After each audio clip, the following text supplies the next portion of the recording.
Hello everyone, it's Charlton.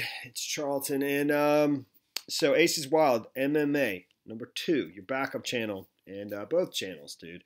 Thank you so much. I appreciate you giving me a heads up on the press conference from Sheriff Joe Lombardo this morning. I just watched it in full, as well as the public information officer, or the director of the public information office, Carla, I think her name was, answer some questions. I'm not going to play it in its entirety, but I will play some portions of it. It's more or less about, the Supreme Court decision in Nevada that ruled they do in fact have to release all the body cam footage they have, 911 calls, anything I think that they have in the investigation. They have to give it, make it part of the public domain. So I'm going to play a little bit of this, and I'll link AcesWildMMA II down below. You can check him out. Please do. I go look at his stuff just because he digs up obscure stuff that's not right at your fingertips that I wouldn't otherwise find if I didn't find it at his channel, flat out.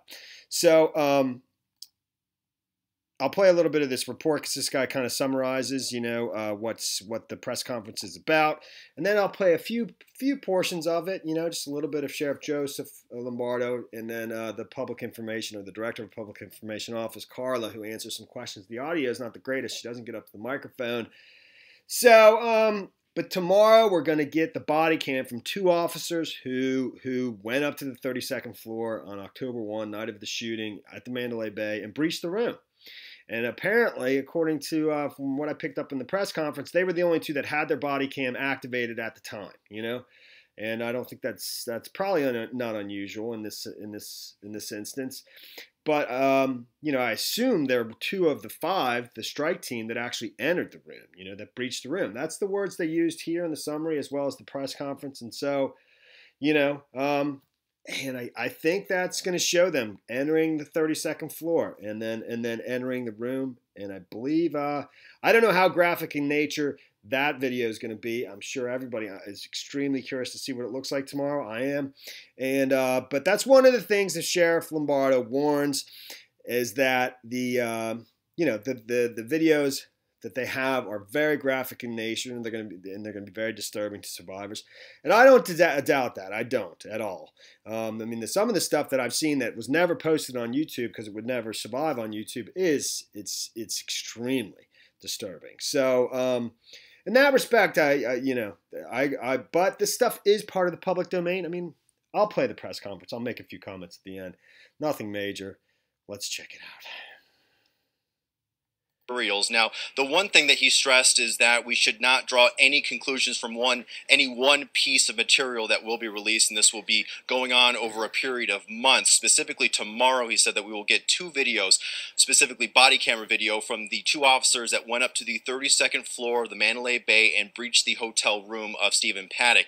He told us that the facts do not change in this investigation based on what we will see, but that video will be released tomorrow. He said there were 4 factors in which Metro Police did not want to release this information at this point. They said that, first of all, the investigation is still ongoing and they still wanted to know all of the facts and information surrounding this investigation. They also said that this is an enormous amount of...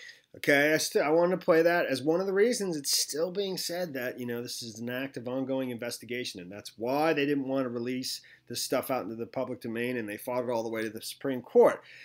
I don't know how serious that statement is. I don't know how serious people take that statement, but, it's literally, that's the first one. So, it's going to be interesting to see what we see on that body cam.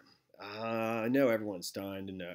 Is very curious. And how much, are we going to see Stephen Paddock? Are we going to see, I assume, that he had already committed suicide by then, but that was in question, based on some of the preliminary reporting and stuff, so that's a big question mark. Everyone's very curious to see what we're going to see when they enter that room. And even if we are we going to see that? That's crazy, man. So here's a part of the press conference, and just bits and pieces, a couple of them.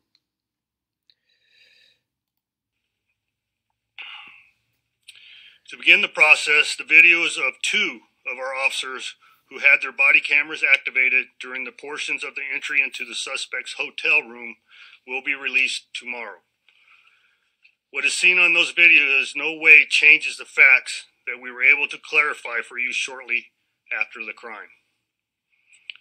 The release of the videos, 911 recordings, and documents will be made on a rolling basis. For that reason, we caution you from making conclusions based on any single release.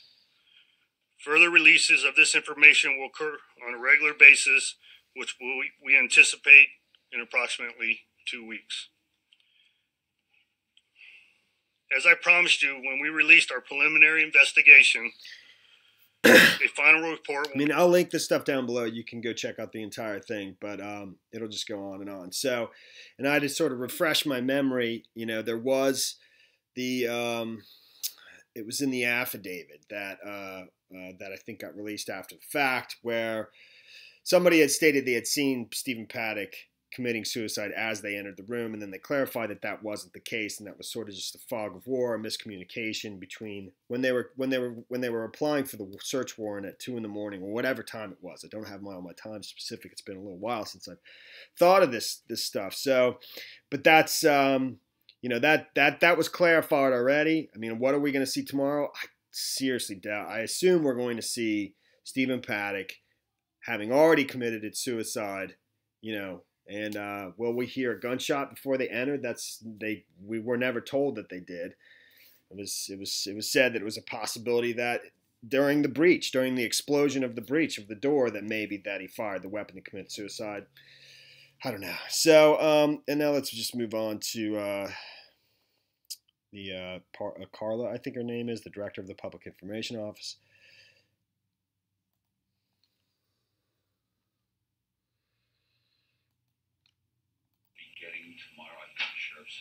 The initial entry into the 32nd floor.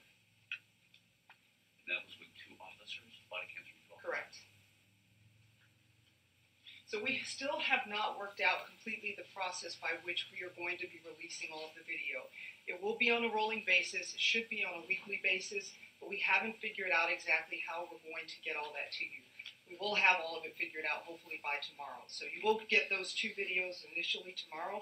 And then we will email you instructions on how you guys will be able to obtain the video from us and all of the recordings and documents.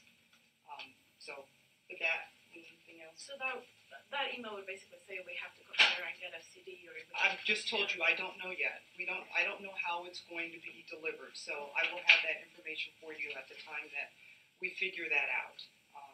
So whether it is that you have to physically come down here to pick something up, or we email it out, we will have that information for you.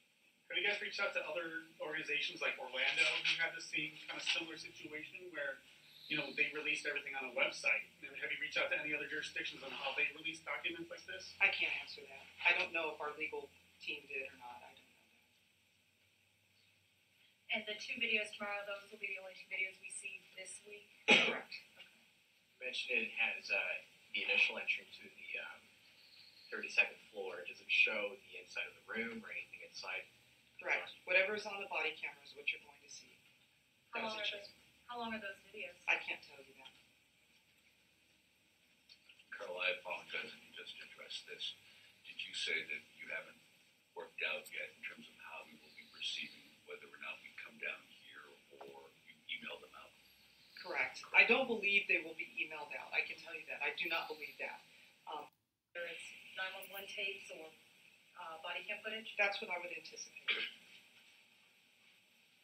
Carla, in terms of just the overall scope of the October 1st investigation, how would you characterize where you are at this point in this? You know what, Jeff? I know it would be great if I could stand here and answer all of your questions, but I'm not here to talk about the investigation. I'm here to simply give you some details on the release of these documents and these videos. So with that, if we don't have any other questions specific to that, I'm going to have to say thank you guys for all attending today.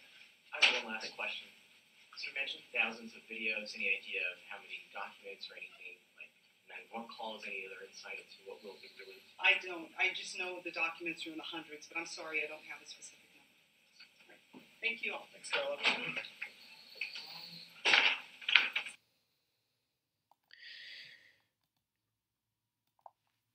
All right, that's it, man. You know, I don't know, dude. I don't know, man.